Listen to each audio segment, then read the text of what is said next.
ಆಕಾಶವಾಣಿ ವಾರ್ತೆಗಳು ಓದುತ್ತಿರುವವರು ಎಚ್ ಚೇತನಾ ರಾಜೇಂದ್ರ. ಮುಖ್ಯಾಂಶಗಳು: ಎಲ್ಲ ರೀತಿಯ ಭಯೋತ್ಪಾದನೆ ಎದುರಿಸಲು ಭಾರತ ಅಮೆರಿಕ ಸನ್ನದ್ಧ, ಸಚಿವ ಡಾ ಎಸ್ ಜೈಶಂಕರ್. ಭಾರತ್ ಮಂಟಪಂನಲ್ಲಿ ಅಮೆರಿಕದ 250ನೇ ಸ್ವಾತಂತ್ರ್ಯೋತ್ಸವದ ಆಚರಣೆ, ಅಮೆರಿಕ ಭಾರತದ ವಿಶ್ವಾಸಾರ್ಹ ರಾಷ್ಟ್ರ ಡೊನಾಲ್ಡ್ ಟ್ರಂಪ್. ಇಂದು ರಾಷ್ಟ್ರಪತಿ ಭವನದಲ್ಲಿ 2026ನೇ ಸಾಲಿನ 66 ಸಾಧಕರಿಗೆ ಪದ್ಮ ಪ್ರಶಸ್ತಿ ಪ್ರದಾನ. ಐಪಿಎಲ್ ಟಿ20 ಕ್ರಿಕೆಟ್ 4ನೇ ತಂಡವಾಗಿ ರಾಜಸ್ಥಾನ ರಾಯಲ್ಸ್ ಪ್ಲೇ ಆಫ್ಗೆ ಪ್ರವೇಶ. ವಾರ್ತೆಗಳ ವಿವರ. ಭಾರತ ಮತ್ತು ಅಮೆರಿಕ ಎಲ್ಲ ರೀತಿಯ ಭಯೋತ್ಪಾದನೆಯನ್ನು ಎದುರಿಸಲು ಬಲವಾದ ಆಸಕ್ತಿಯನ್ನು ಹೊಂದಿವೆ ಎಂದು ವಿದೇಶಾಂಗ ಸಚಿವ ಡಾ ಎಸ್ ಜೈಶಂಕರ್ ಹೇಳಿದ್ದಾರೆ. ನವದೆಹಲಿಯಲ್ಲಿ ನಿನ್ನೆ ನಡೆದ ಅಮೆರಿಕದ 250ನೇ ಸ್ವಾತಂತ್ರ್ಯ ದಿನಾಚರಣೆಯಲ್ಲಿ ಸಭೆಯನ್ನು ಉದ್ದೇಶಿಸಿ ಮಾತನಾಡಿದ ಡಾ ಜೈಶಂಕರ್, ಭಯೋತ್ಪಾದನೆಯ ಬಗ್ಗೆ ಶೂನ್ಯ ಸಹಿಷ್ಣುತೆಯ ಬಗ್ಗೆ ಭಾರತ ಮತ್ತು ಅಮೆರಿಕ ಯಾವಾಗಲೂ ಸ್ಪಷ್ಟವಾಗಿರಬೇಕು, ಹಾಗೆ ಅವರ ಭಯೋತ್ಪಾದನಾ ನಿಗ್ರಹ ಸಹಕಾರವೂ ತುಂಬಾ ಮುಖ್ಯವಾಗಿದೆ ಎಂದು ಹೇಳಿದ್ದಾರೆ. ಜಾಗತಿಕ ಆರ್ಥಿಕತೆಯ ಅಪಾಯವನ್ನು ತಗ್ಗಿಸಲು ಮತ್ತು ಜಗತ್ತಿಗೆ ಹೆಚ್ಚಿನ ಆಯ್ಕೆಗಳನ್ನು ಒದಗಿಸುವಲ್ಲಿ ಎರಡೂ ರಾಷ್ಟ್ರಗಳು ಸಾಮಾನ್ಯ ಆಸಕ್ತಿಯನ್ನು ಹೊಂದಿವೆ ಎಂದು ಪ್ರತಿಪಾದಿಸಿದ ಅವರು, ಅನೇಕ ಸಮನ್ವಯಗಳು ಎರಡೂ ರಾಷ್ಟ್ರಗಳನ್ನು ಬಹುಕ್ಷೇತ್ರಗಳಲ್ಲಿ ಪರಿಣಾಮಕಾರಿ ಕಾರ್ಯತಂತ್ರದ ಪಾಲುದಾರರನ್ನಾಗಿ ಮಾಡುತ್ತವೆ ಎಂದು ಹೇಳಿದ್ದಾರೆ. ನವದೆಹಲಿಯ ಭಾರತ್ ಮಂಟಪಂನಲ್ಲಿ ನಿನ್ನೆ ಅಮೆರಿಕದ 250ನೇ ಸ್ವಾತಂತ್ರ್ಯ ವರ್ಷಾಚರಣೆ ಕಾರ್ಯಕ್ರಮದಲ್ಲಿ ಅಮೆರಿಕ ಅಧ್ಯಕ್ಷ ಡೊನಾಲ್ಡ್ ಟ್ರಂಪ್ ಭಾರತದಲ್ಲಿನ ಅಮೆರಿಕ ರಾಯಭಾರಿ ಸೆರ್ಜಿಯೋ ಗೋರ್ ಅವರಿಗೆ ದೂರವಾಣಿ ಕರೆ ಮಾಡಿದರು. ಪ್ರಧಾನಿ ನರೇಂದ್ರ ಮೋದಿ ಅವರನ್ನು ತಮ್ಮ ಮಿತ್ರ ಎಂದು ಬಣ್ಣಿಸಿದ ಟ್ರಂಪ್, ಎರಡು ರಾಷ್ಟ್ರಗಳ ನಡುವಿನ ಸಂಬಂಧ ಇಂದು ಎಂದೆಂದಿಗೂ ಹೆಚ್ಚು ಗಟ್ಟಿಯಾಗಿದೆ ಎಂದು ಹೇಳಿದ್ದಾರೆ. ತಾವು ಪ್ರಧಾನಿ ನರೇಂದ್ರ ಮೋದಿ ಅವರ ಅಭಿಮಾನಿ ಎಂದು ತಿಳಿಸಿದ ಅವರು, ಭಾರತ ತಮ್ಮ ಮೇಲೆ 100% ವಿಶ್ವಾಸ ಇಡಬಹುದು ಎಂದು ಟ್ರಂಪ್ ಅಭಯ ನೀಡಿದರು.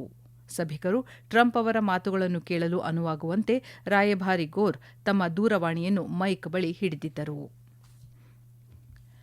ರಾಷ್ಟ್ರಪತಿ ಭವನದಲ್ಲಿಂದು ನಡೆಯಲಿರುವ 2026ನೇ ಸಾಲಿನ ಮೊದಲ ನಾಗರಿಕ ಪ್ರಶಸ್ತಿ ಪ್ರದಾನ ಸಮಾರಂಭದಲ್ಲಿ ರಾಷ್ಟ್ರಪತಿ ದ್ರೌಪದಿ ಮುರ್ಮು ಅವರು 66 ಪದ್ಮ ಪ್ರಶಸ್ತಿಗಳನ್ನು ಪ್ರದಾನ ಮಾಡಲಿದ್ದಾರೆ. ಉಪರಾಷ್ಟ್ರಪತಿ ಸಿಪಿ ರಾಧಾಕೃಷ್ಣನ್, ಪ್ರಧಾನಿ ನರೇಂದ್ರ ಮೋದಿ, ಕೇಂದ್ರ ಗೃಹ ಸಚಿವ ಅಮಿತ್ ಶಾ ಸೇರಿದಂತೆ ಹಲವರು ಭಾಗವಹಿಸಲಿರುವ ಸಮಾರಂಭದಲ್ಲಿ ರಾಷ್ಟ್ರಪತಿಯವರು 2 ಪದ್ಮವಿಭೂಷಣ, 6 ಪದ್ಮಭೂಷಣ ಮತ್ತು 58 ಪದ್ಮ ಪ್ರಶಸ್ತಿಗಳನ್ನು ಪ್ರದಾನ ಮಾಡಲಿದ್ದಾರೆ.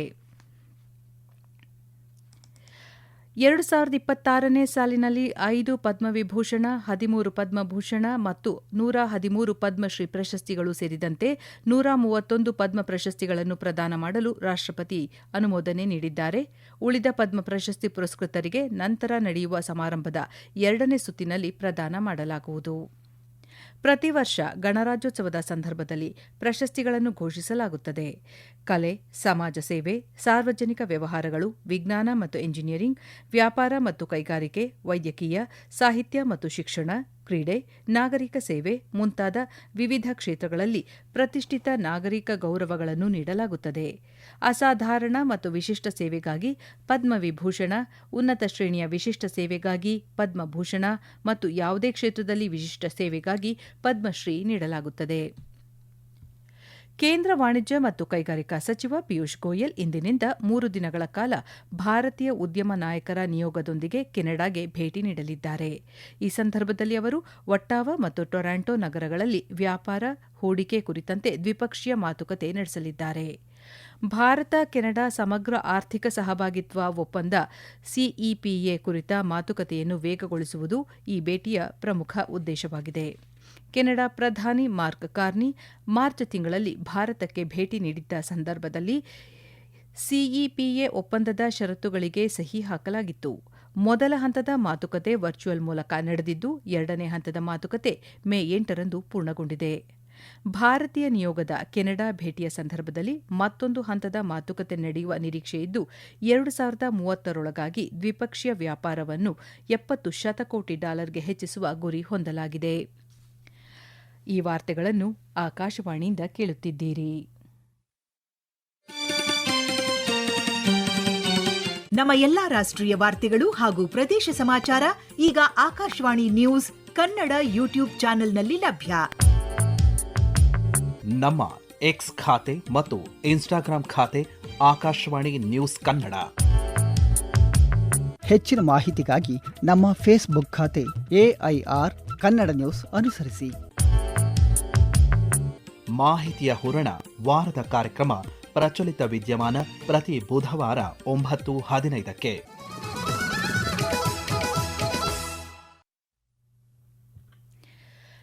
ಏಕರೂಪ ನಾಗರಿಕ ಸಂಹಿತೆಯ ವ್ಯಾಪ್ತಿಯಿಂದ ಎಲ್ಲ ಬುಡಕಟ್ಟು ಸಮುದಾಯಗಳನ್ನು ಹೊರಗಿಡಲು ಸರ್ಕಾರ ವಿಶೇಷ ನಿಬಂಧನೆಗಳನ್ನು ರೂಪಿಸಿದ್ದು, ಅವರ ಹಕ್ಕುಗಳು ಸಂಪೂರ್ಣವಾಗಿ ರಕ್ಷಿಸಲ್ಪಟ್ಟಿವೆ ಎಂದು ಕೇಂದ್ರ ಗೃಹ ಸಚಿವ ಅಮಿತ್ ಶಾ ತಿಳಿಸಿದ್ದಾರೆ. ದೆಹಲಿಯಲ್ಲಿ ನಿನ್ನೆ ನಡೆದ ಜನಜಾತಿ ಸಾಂಸ್ಕೃತಿಕ ಸಮಾಗಮವನ್ನು ಉದ್ದೇಶಿಸಿ ಮಾತನಾಡಿದ ಅವರು, ಏಕರೂಪ ನಾಗರಿಕ ಸಂಹಿತೆಯು ಯಾವುದೇ ಬುಡಕಟ್ಟು ಹಕ್ಕುಗಳನ್ನು ಉಲ್ಲಂಘಿಸುವುದಿಲ್ಲ ಎಂದು ಸ್ಪಷ್ಟಪಡಿಸಿದ್ದಾರೆ. ಬುಡಕಟ್ಟು ಸಮುದಾಯದ ಮಹಾನ್ ನಾಯಕ ಮತ್ತು ಸ್ವಾತಂತ್ರ್ಯ ಹೋರಾಟಗಾರ ಭಗವಾನ್ ಬಿರ್ಸಾ ಮುಂಡಾ ಅವರ ಆದರ್ಶಗಳನ್ನು ಸ್ಮರಿಸಿದ ಸಚಿವರು, ಬುಡಕಟ್ಟು ಜನರಿಗೆ ತಮ್ಮ ಭೂಮಿ ಮತ್ತು ಅರಣ್ಯದ ಮೇಲೆ ನ್ಯಾಯಸಮ್ಮತ ಒಡೆತನವಿದ್ದು, ಅವುಗಳನ್ನು ಯಾರೂ ಅತಿಕ್ರಮಿಸಲು ಸಾಧ್ಯವಿಲ್ಲ ಎಂಬ ಸಂದೇಶವನ್ನು ಬಿರ್ಸಾ ಮುಂಡಾ ನೀಡಿದ್ದರು ಎಂದು ಅವರು ಸ್ಮರಿಸಿದ್ದಾರೆ.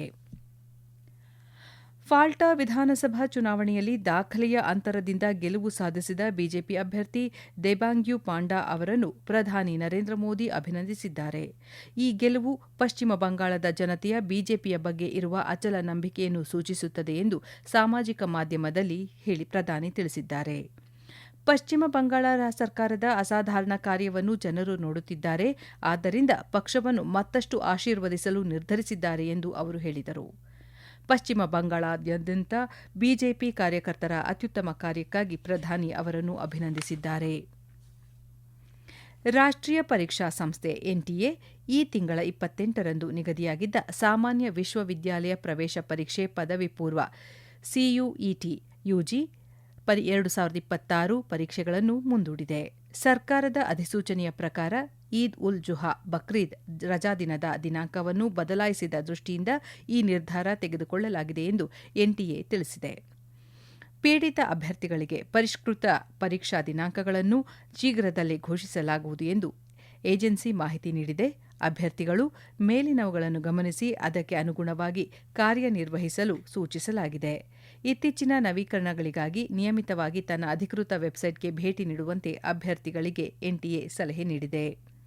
ಯಾವುದೇ ಪ್ರಶ್ನೆಗಳು ಅಥವಾ ಸ್ಪಷ್ಟೀಕರಣಗಳಿಗಾಗಿ ಅಭ್ಯರ್ಥಿಗಳು ಎನ್ಟಿಎ ಸಹಾಯವಾಣಿ 011-407-59000ಯಲ್ಲಿ ಸಂಪರ್ಕಿಸಬಹುದು ಅಥವಾ CUET-UGINTA.ac.inಗೆ ಇಮೇಲ್ ಮಾಡಬಹುದು.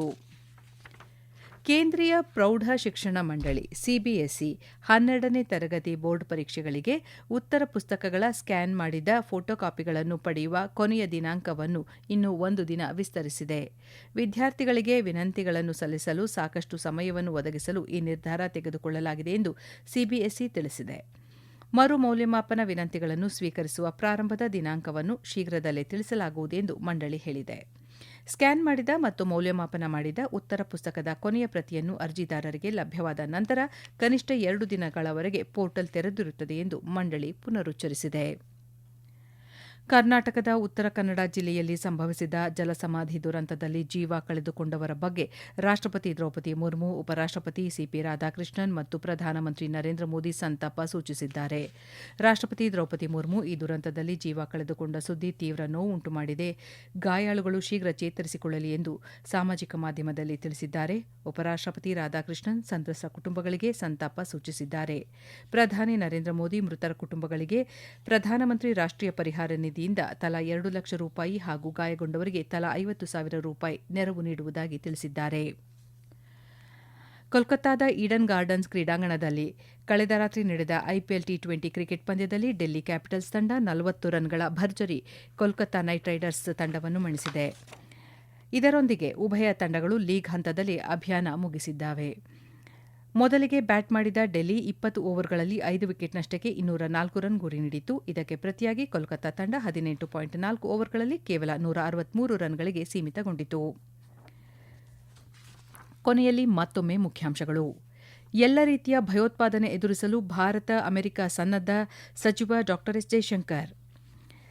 ಭಾರತ್ ಮಂಟಪಂನಲ್ಲಿ ಅಮೆರಿಕದ 250ನೇ ಸ್ವಾತಂತ್ರ್ಯೋತ್ಸವದ ಆಚರಣೆ, ಅಮೆರಿಕ ಭಾರತದ ವಿಶ್ವಾಸಾರ್ಹ ದೇಶ ಡೊನಾಲ್ಡ್ ಟ್ರಂಪ್. ಇಂದು ರಾಷ್ಟ್ರಪತಿ ಭವನದಲ್ಲಿ 2026ನೇ ಸಾಲಿನ 66 ಸಾಧಕರಿಗೆ ಪದ್ಮ ಪ್ರಶಸ್ತಿ ಪ್ರದಾನ. ಐಪಿಎಲ್ ಟಿ20 ಕ್ರಿಕೆಟ್ 4ನೇ ತಂಡವಾಗಿ ರಾಜಸ್ಥಾನ ರಾಯಲ್ಸ್ ಪ್ಲೇಆಫ್ಗೆ ಪ್ರವೇಶ. ಇಲ್ಲಿಗೆ ವಾರ್ತಾ ಪ್ರಸಾರ ಮುಕ್ತಾಯವಾಯಿತು. ನಮ್ಮ ಮುಂದಿನ ವಾರ್ತಾ ಪ್ರಸಾರ ಮಧ್ಯಾಹ್ನ 12 ಗಂಟೆಗೆ.